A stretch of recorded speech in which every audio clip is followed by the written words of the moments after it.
Alam mo ba na ang karamihan ng sunog sa bahay ay dahil lamang sa isang pagkakamali, isang overcharged na cellphone, isang plantsyang naiwan, isang overloaded na sasakyan. At ngayong araw ay pag-uusapan natin ang tungkol sa fire safety. Hi! Ako nga pala si AC at isa akong Health and Safety Officer na nakabase dito sa Pilipinas.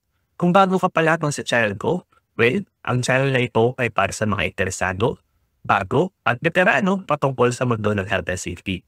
At ang channel na ito ay naglalayon magpakalat ng impormasyon at kaalaman patungkol sa mundong ito. Kung interesado ka, tara, samahan mo ko, explore natin ang mundo ng health and safety.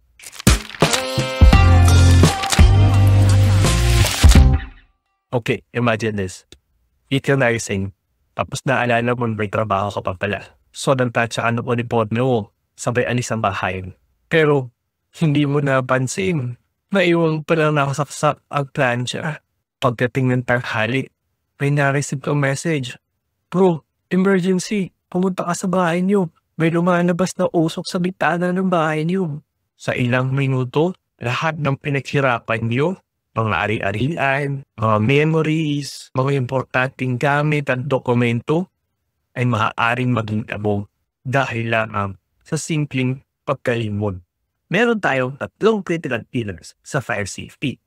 Ito ay ang prevention, detection and alert, at ang pinakuli ay ang response and escape. Sa prevention, importante na malaman muna natin kung ano ang kalaban natin. In this case, ang kalaban natin ay ang apoy. Ngayong alam na natin kung ano ang kalaban natin, which is nga ang apoy, importante na malaman natin ang tinatawag na fire triangle. Ang fire triangle ay nagko-compose ng tatlong elemento, ang heat o ignition, ang fuel at ang oxygen.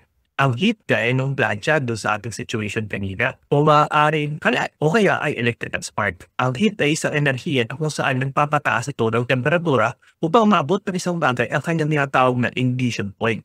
Kaya ang heat ay maaari ding tawagin ignition. Pangalawa naman ay ang fuel. O sinabi natin fuel, ito ay kahit na anong bagay na maaaring mag-iyak. Maaaring tela, kahoy, papel. Hindi lamang ito nai-induce na tinatawag natin gasolina. Kasi pag inisip natin fuel, gasolina agad eh. At ang pinahuli ay ang oxygen, which is nasa paligid na natin.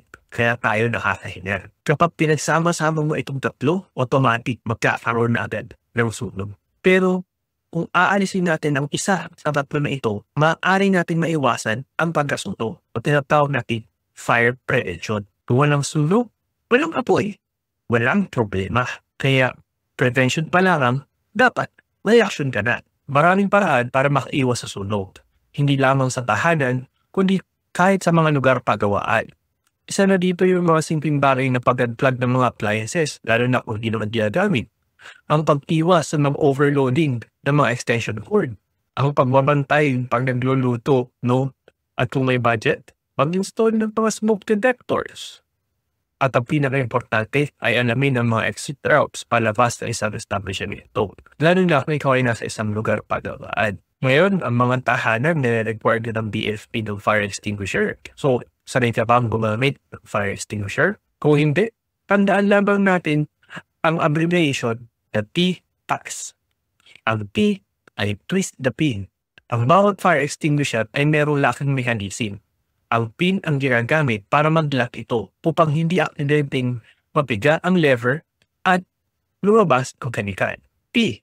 Pull the pin. Pag tinanggal mo na ang pin sa fire extinguisher at nabiga mo na ang lever, ay maaari na lumabas ang chemical sa loob ng fire extinguisher. A.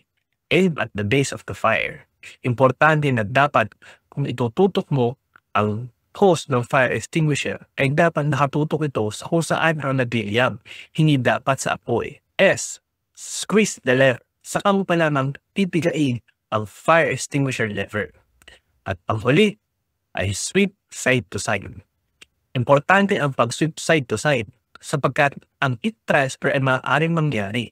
Kaya kailangan na i-sweep mo side to side ang nozzle para kumalat ang kanikas sa mga malapit na maaaring masunog. Tandaan, T-PAS. Alam niyo, minsan, ang sunog ay parang kasalanan.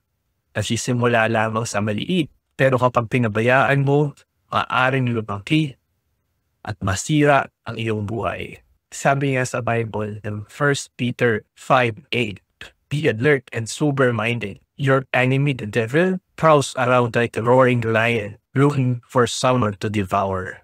Ganyan din yung sulo. Kung kailan hindi ka handa, saka siya sumusugot. Kaya ngayon alam mo na to, huwag mo nang hintayin pa na mangyari ito sa'yo. Mag-inspect ng saksakan. I-review ang fire exits na inyong tahanan o ng lugar pagawahan. At syempre, i-share tong video na to sa inyong pamilya o sa inyong mga katabaho. O siya, ako nga pala si AC. Maraming salamat sa pakikinig. Sana ay marami kayong natutunan. Kung meron kayong gustong i-topic ko sa susunod kong video, comment niyo lang down below. At kung meron kayong gustong i-share patungkol sa fire safety, comment nyo na yan. Nagbabasa ako ng inyong mga comments. Maraming salamat. Paalam.